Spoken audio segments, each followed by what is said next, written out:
మొన్నటి నుంచి మనం అందరం కూడా చూస్తూ ఉన్నాం. గౌరవనీయులు బీఆర్ఎస్ పార్టీ శాసన మండలి సభ్యురాలు కల్వకుంట్ల కవిత గారిని ఈడీ హైదరాబాద్లో ఏదైతే అరెస్ట్ చేసిందో దీన్ని మరి కేసుకు సంబంధించి కొన్ని విషయాలు మీ దృష్టికి తీసుకురావాలనేది ప్రయత్నం. ముందుగా ఈ అరెస్ట్ను అన్యాయంగా అక్రమంగా కేసులో ఎలాంటి ఇది లేకుండా అరెస్ట్ చేయడాన్ని తీవ్రంగా ఖండిస్తూ ఉన్నాం. ఈ అరెస్ట్ కోణం చూస్తే ఇక్కడ కేసీఆర్ గారిని బీఆర్ఎస్ పార్టీని, అక్కడ కేజ్రీవాల్ గారిని ఆ పార్టీని, అంటే దేశవ్యాప్తంగా నరేంద్ర మోడీ గారికి బీజేపీకి ఎవరైతే ఎదురు తిరుగుతారో, ఎవరైతే కలిసి పనిచేయరో వాళ్లను లోబర్చుకోవటం, ఇబ్బంది పెట్టడమే పనిగా మరి బీజేపీ పాలన, నరేంద్ర మోడీ గారి పాలన కొనసాగుతుంది. అందులో భాగంగానే ఈ పార్టీని బలహీనపరచాలనే కుట్రలో భాగంగానే కవిత గారిని లిక్కర్ కేసులో అరెస్ట్ చేయడం జరిగింది అని చెప్పి ఈ సందర్భంగా తెలియజేస్తూ ఉన్నాం. ఆ కేసులో ఎలాంటి ఆధారాలు లేకుండా, పస లేకుండా, పనికిమాలిన విషయాలు, ఎందుకంటే గత సంవత్సరం కవిత గారు స్వయంగా ఈడీ ఆఫీస్కి వెళ్ళి వారికి తెలిసిన విషయాలన్నీ కూడా క్షుణ్ణంగా అక్కడికి చెప్పిన తర్వాత కూడా అసెంబ్లీ ఎన్నికల ముందు పిలిపించి కవిత గారిని దోషిగా నిలబెట్టే ప్రయత్నం చేసిండ్రు. ఆ రోజు సాక్షిగా పిలిచి మీకేం తెలుసు ఏంటి అని పిలిపించుకొని అసెంబ్లీ ఎన్నికల్లో లాభపడాలని బీజేపీ ప్రయత్నం చేసింది. నిజంగా తను దోషిగా ఉంటే, ఆ కేసుతోనే తనకు సంబంధం ఉంటే మరి ఆ రోజే అరెస్ట్ చేయాల్సింది. స్వయంగా తనే ఈడీ ఆఫీస్ వరకు, ఢిల్లీ వరకు పోయినా మరి ఆ రోజు అరెస్ట్ చేయకుండా పార్లమెంట్ ఎన్నికల ముందు అరెస్ట్ చేయడాన్ని మరి సభ్య సమాజం కూడా గమనించాలని చెప్పి నేను విజ్ఞప్తి చేస్తూ ఉన్నాను. బీజేపీ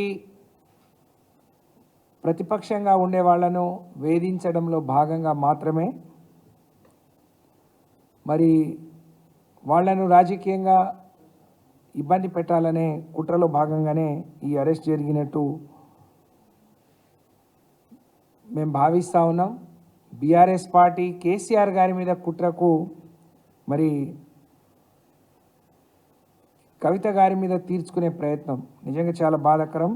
ఈ కేసులో కవిత గారు బాధితురాలు మాత్రమే, నిందితురాలు కాదు అనేది అందరికీ తెలుసు. అది రుజువై తను బయటికి వస్తుంది అని చెప్పి తెలియజేస్తూ ఉన్నాను. గతంలో మనీష్ సిసోడియా గారు స్వయంగా చెప్పారు, నువ్వు వస్తే ఆమ్ ఆద్మీ పార్టీని చీల్చి కేజ్రీవాల్ని కాదని వస్తే నిన్ను ముఖ్యమంత్రి చేస్తాం, అన్ని రకాలుగా సహకరిస్తామని చెప్పి మనీష్ సిసోడియా గారిని పిలిపించి మాట్లాడిన తర్వాత ఎప్పుడైతే వారు వినలేదో అప్పటి నుంచి వారిని ఏ విధంగా వేధించి ఇబ్బంది పెట్టారో, ఏ విధంగా జైల్లో ఉంచారో దేశ రాజకీయాల్లో ఉన్న ప్రతి ఒక్కరికి, దేశ ప్రజలకు, ఈ రాష్ట్ర ప్రజలకు కూడా తెలుసనే విషయాన్ని వారే స్వయంగా చెప్పారు. ఎప్పుడైతే వారు మాట వినలేదో ఆ రోజు నుంచి జైల్లో పెట్టిన విషయాన్ని సందర్భంగా నేను తెలియజేస్తూ ఉన్నాను. ఒకవైపు మరి కవిత గారు గత సంవత్సరమే పోయి ఈడీ ఆఫీస్లో అన్ని విషయాలు చెప్పిన తర్వాత కూడా ఈరోజు మరి అరెస్ట్ చేయడం, పార్లమెంట్ ఎన్నికల నోటిఫికేషన్ వచ్చే ముందు రోజు అరెస్ట్ చేయడం అంటే దేశానికి అందరికీ తెలుసు, ఎవరైతే బీజేపీ వ్యతిరేక శక్తులు ఉన్నాయో వాళ్ళ ముందు ఈడీ పోతుంది, లోబర్చుకునే ప్రయత్నం చేస్తుంది, భయపెట్టే ప్రయత్నం చేస్తుంది. లేదు అని అంటే అప్పుడు మోడీ దిగి వారిపైన విమర్శలు చేస్తారు.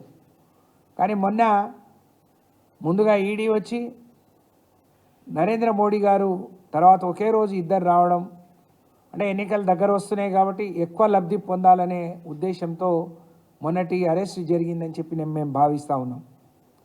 సుప్రీంకోర్టులో ఇవాళ కేసు ఉంది. వారిని 15వ తారీఖు అరెస్ట్ చేసే రోజు కూడా సుప్రీంకోర్టులో కేసు ఉండే.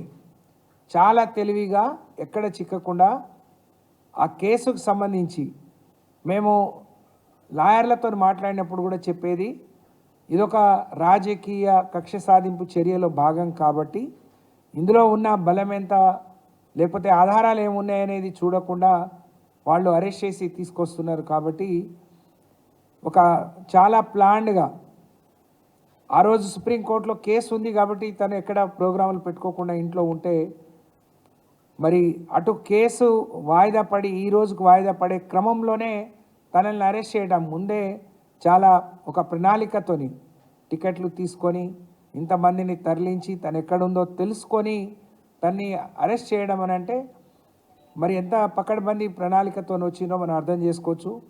నిజంగా కవిత గారు దోషి అయితే నిజంగా మరి తన పాత్ర ప్రమేయం అందులో ఉంటే దొడ్డిదారినో దొంగదారినో సర్చ్ వారెంట్ల పేరుతో రావాల్సిన అవసరం లేదు.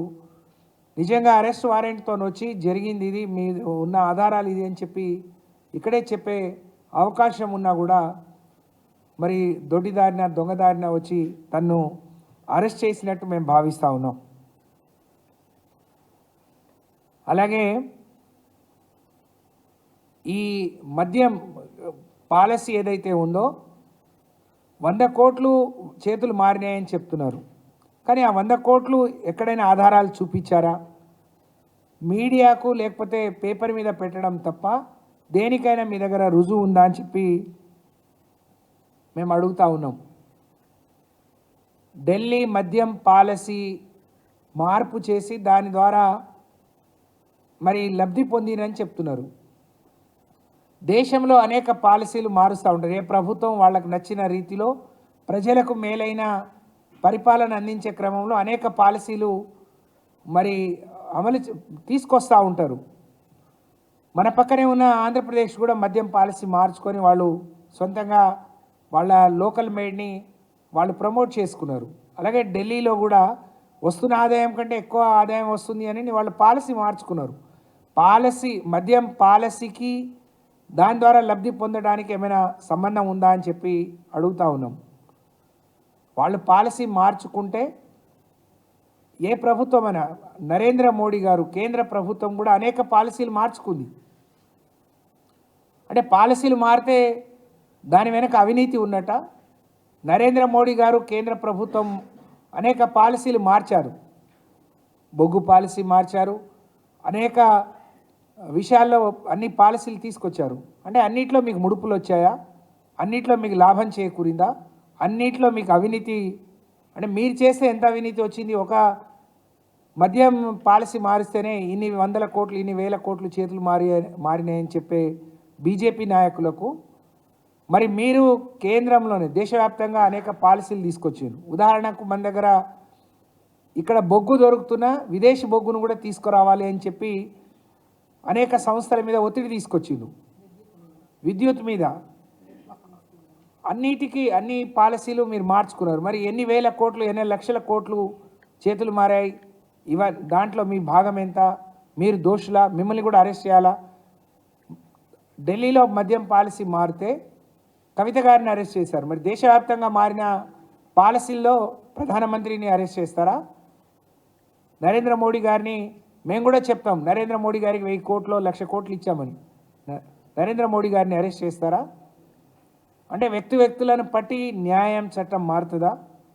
ఇది చాలా దుర్మార్గం అని చెప్పి, ఇది దుర్మార్గమైన చర్య అని చెప్పి ఈ సందర్భంగా తెలియజేస్తూ ఉన్నాం. మొన్న మేము స్వయంగా కోర్టులో ఉన్నాం.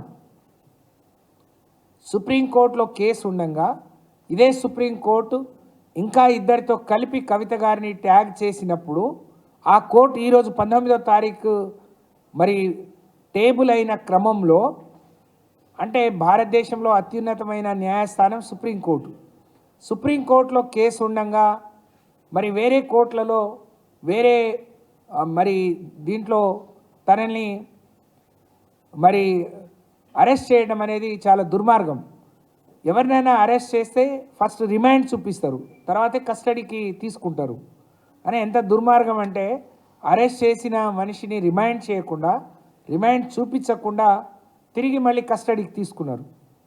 అంటే దీన్ని ఏమనాలి? ఒక మహిళను మీరు అరెస్ట్ చేయడమే దుర్మార్గం. సుప్రీంకోర్టులో కేసు ఉండగానే దాన్ని బేఖాతరు చేస్తూ తన్ని అరెస్ట్ చేయడం దుర్మార్గం అంటే రిమాండ్ చూపించకుండానే అందులో ఏదో ఒక కాజ్ ఉంది, ఇలాంటి మరి స్కోప్ కూడా ఉంది అని చెప్పి అందులో ఎన్ని వెసులుబాట్లు ఉన్నాయో దాన్ని ఉపయోగించుకొని మరి మీ ప్రయోగం అంతా కేసీఆర్ గారి మీద బీఆర్ఎస్ మీద ఉపయోగిస్తున్నట్టు బీజేపీ ప్రభుత్వం కానీ పార్టీ కానీ ఈడీ కానీ నిజంగా భారతదేశానికి తెలిసిపోయింది. ఇవాళ ఈడీ మోడీ ఒకటే, నచ్చితే ఒక రకంగా నచ్చకపోతే ఒక రకం. మనమే చూసాం ఈ హైదరాబాద్లోనే గతంలో వేరే పార్టీలో ఉన్న ఎంపీల మీద ఈడీ కేసులు అయినాయి, దాడులు అయినాయి, అరెస్టులు అయినాయి. కానీ పార్టీలు మారి బీజేపీలోకి వెళ్ళిపోతే అన్నీ మాఫీ అయిపోయినాయి. వాళ్ళంతా ఇప్పుడు బ్రహ్మాండంగా మరి పెద్ద పెద్ద నాయకులుగా చలామణి అవుతున్నారు. దీన్ని బట్టి మరి మీ కేసుల మీద కానీ ఈ ఈడీల మీద కానీ సిబిఐ మీద ప్రజలకు ఒక నమ్మకం విశ్వాసం లేకుండా పోతుంది. ఇది సరి అయింది కాదు, దేశ భవిష్యత్తుకు రాబోయే తరాలకు ఇది మంచి సంకేతం కాదు అనే విషయాన్ని ఈ సందర్భంగా తెలియజేస్తూ ఉన్నాను. మరి సుప్రీంకోర్టులో ఈడీ కవిత గారికి కానీ ఈ లిక్కర్ కేసులో ఉన్న వాళ్ళ వ్యతిరేకంగా పోయిన వాళ్ళ మీద సుప్రీంకోర్టు చెప్పింది, మనీష్ సిసోడియా కానీ రెండు అంటే మీ కేసు కొట్టేయచ్చు అనే దానికి రెండు ప్రశ్నలు చాలు అని చెప్పి మనీష్ సిసోడియా బెయిల్ విచారణ సందర్భంగా సిబిఐ ఈడీలపై 2023 అక్టోబర్లో సుప్రీంకోర్టు చేసిన కీలక వ్యాఖ్యలు ఉన్నాయి. ఇక్కడ ప్రభుత్వం మద్యం విధానాన్ని ఎట్లా తప్పుపడతారు, ఒక లాబీ గ్రూప్ ప్రభావితం చేసిందన్న కారణంతో అవినీతి ఆరోపణలు ఎట్లా చేస్తారు, ఎట్లా ప్రభావితం అవుతారు, ఎట్లా ఇది చేస్తారు అని చెప్పి మద్యం విధానంలో మార్పు జరిగింది. వ్యాపార వర్గాలు నిజంగానే వాళ్ళకు తగినట్టు వాళ్ళకు లాభం అయ్యేటట్టు వాళ్ళు కొన్ని ప్రయత్నాలు చేసుకుంటారు. కానీ దాన్ని తప్పుపట్టే అధికారం కానీ అవకాశం కానీ మరి ప్రభుత్వాలకు లేవు, లేదా ఒక గ్రూపులను దోషిగా నిలబెట్టే సందర్భం ఎక్కడ ప్రభుత్వం చేయజాలదు అని చెప్పి సుప్రీంకోర్టు చెప్పింది. అయినా మరి వీళ్ళను దోషులుగా చూపిస్తూ అరెస్ట్ చేయడం అనేది దుర్మార్గం. అలాగే కవిత గారిని పిలిపించి మాట్లాడేటప్పటికీ ఇప్పటికీ ఆ రోజేమో సాక్షిగా పిలిచారు, ఈరోజేమో దోషిగా అరెస్ట్ చేశారు. మీకు దొరికిన ఆధారాలు ఏందో ఆ కుటుంబానికి కానీ పార్టీకి కానీ చూపించాల్సిన బాధ్యత ఉంది అని చెప్పి మేము డిమాండ్ చేస్తూ ఉన్నాం.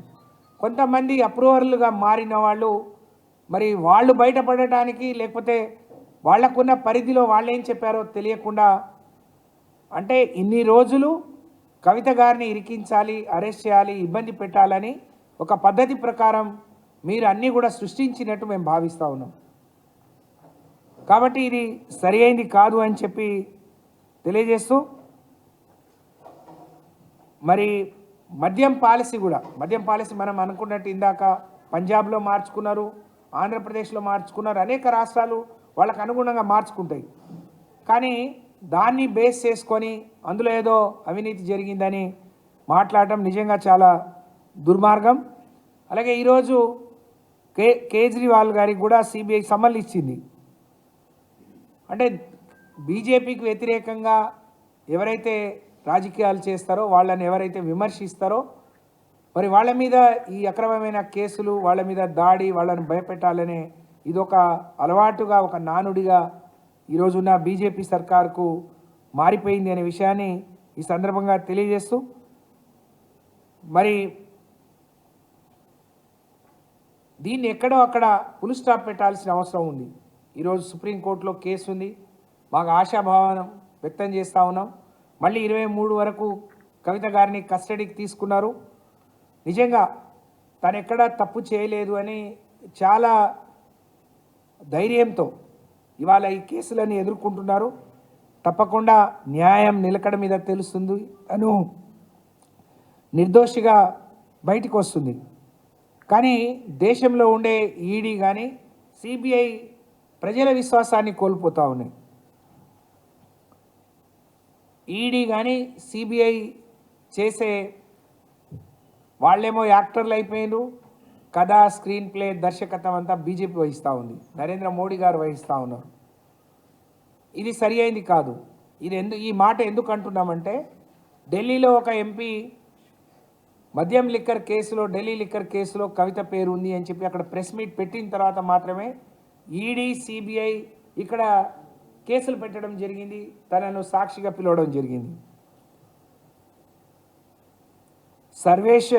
సర్వేష్ వర్మ అనే ఎంపీ, ఢిల్లీలో బీజేపీ ఎంపీ ఏదైతే ఆయన స్టేట్మెంట్ ఇచ్చిండో సిబిఐ దగ్గర ఉన్న కీలకమైన కేసుకు సంబంధించిన విషయాలు బీజేపీ ఎంపీకి ఏ విధంగా తెలుస్తాయి? మరి వారి ఏ హైషత్తులో సిబిఐ, ఈడీ దగ్గర ఉన్న కేసుల గురించి ఒక అధికార పార్టీ ఏ విధంగా మాట్లాడతాడు? మరి ఏ విధంగా సిబిఐ, ఈడీలను ప్రజలు నమ్మొచ్చో ఒకసారి అందరు గమనించాలని నేను విజ్ఞప్తి చేస్తూ ఉన్నాను. కవిత గారు అక్కడ తన వాంగ్మూలం ఇచ్చి ఈడీ ముందు పోయి మాట్లాడి వచ్చిన తర్వాత సిబిఐ తన ఇంటికే వచ్చి రోజంతా విచారించిన తర్వాత కేసు ఏం ఉండదు, తను నిర్దోషి అనే ఒక ఆలోచన ఉన్న క్రమంలో బీజేపీ పార్టీ ఎంపీలు అరవింద్ కావచ్చు, ఆ రోజున రాజగోపాల్ రెడ్డి కావచ్చు, అందరు మాట్లాడేది తప్పకుండా మళ్ళీ కేసు తిరగదోడతాం, కవితను అరెస్ట్ చేస్తామని చెప్పి మాట్లాడారు. కవిత జైలుకు పోతుంది. అలాగే కాంగ్రెస్ పార్టీ వాళ్ళు కూడా కవితను జైలు పోకుండా మరి వీళ్ళు బీజేపీ వాళ్ళని వేడుకున్నారు అని అంటే మాకు వేడుకోవాల్సిన అవసరం లేదు. అది ప్రజలు బీజేపీ, కాంగ్రెస్ ఒకటనే విషయం మనం ఎన్నికల ముందు కూడా అన్ని బై ఎలక్షన్లో బీజేపీకి డిపాజిట్ వచ్చిన కాడ కాంగ్రెస్కు రాదు, కాంగ్రెస్కి వచ్చిన కాడ బీజేపీకి రాకుండా ఎన్నికలు మనం చూసినాం. మొన్నటికి మొన్న నరేంద్ర మోడీ గారి దగ్గర స్వయంగా ముఖ్యమంత్రి పెద్దన్న అని చెప్పి నేను రావాల్సిన, మాకు గతంలో అన్యాయం జరిగింది, ఇప్పుడైనా మీరు న్యాయం చేయమని చెప్పి మాట్లాడటం, అవసరాల కోసం ఎవరు నక్కజిత్తులు మాట్లాడతారు, ఎవరు బయటకు వచ్చి విమర్శిస్తారో ప్రజలు గమనిస్తూ ఉన్నారు. ఎవరికి ఎవరు స్నేహం, ఎవరికి ఎవరు ఏ టీం, బి టీం అనేది ప్రజలు గమనిస్తున్నారు. కానీ బీజేపీ ఎంపీలు, కాంగ్రెస్ వాళ్ళు మాట్లాడినట్టు కవిత గారి అరెస్ట్ జరగడం, జైలుకు పోవడం అనే దాని మీద తప్పకుండా కుట్ర కోణం దాగి ఉంది.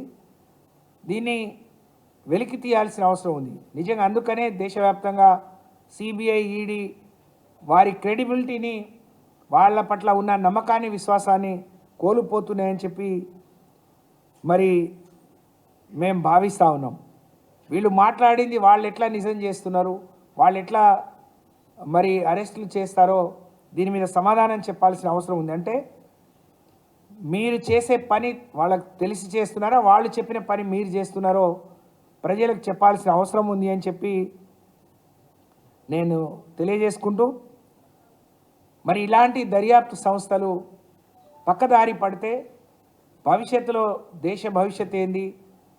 నిజంగా తప్పు చేసిన వాళ్ళు దేశాలు పట్టుకొని దేశాలు వదిలి పారిపోయినా వేల కోట్లు, లక్షల కోట్లు సంపాదించుకున్న వాళ్ళన్నిటికీ మీరు సరిహద్దులు దాటించి ఆరోపణలు వచ్చినాయని ఇక్కడ వాళ్ళని పట్టుకొని జైల్లో వేయడం అయితే ఇది శోచనీయం, దుర్మార్గం.